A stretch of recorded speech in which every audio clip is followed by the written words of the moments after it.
Welcome to the Deep Dive. Today we're looking at something that is, it's a real paradox, isn't it? It really is.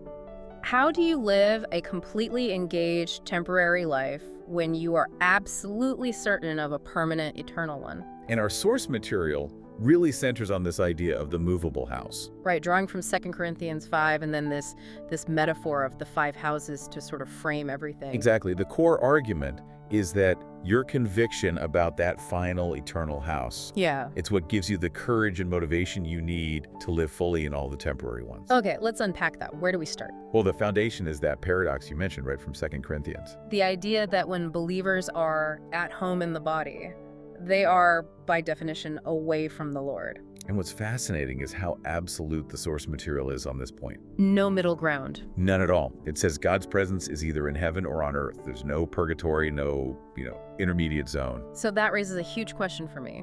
If the ultimate reward is immediate presence with the Lord, why stay?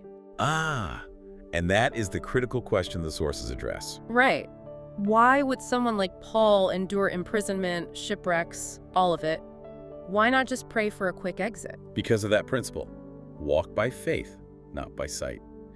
Paul's courage was fueled by his eternal perspective. So heaven wasn't just some far-off destination for him. Not at all. It was the engine for his daily motivation. It's that confidence, that hope, that allows you to feel more than a conqueror. Because you already know the final outcome. Exactly. The fear is removed. So if that hope removes the fear, how do we define these temporary addresses we live in? This is where the 5 houses metaphor comes in. It does. It completely reframes the idea of home. The first house is the body, which the source calls the only truly movable house. Yes. It's the temple of God. It holds your entire emotional existence, and it travels with you everywhere else. Okay, that makes sense. Then you have the more fixed structures. Right. House 2 is the physical family, your blood relatives. House 3 is the nation or state. Your country, where you have civic duties like paying taxes, voting, things like that. Precisely. And then house number 4 is the church. The spiritual family. And the material draws a really careful distinction here. It says this house has to function like a warm, cohesive family led by a good shepherd.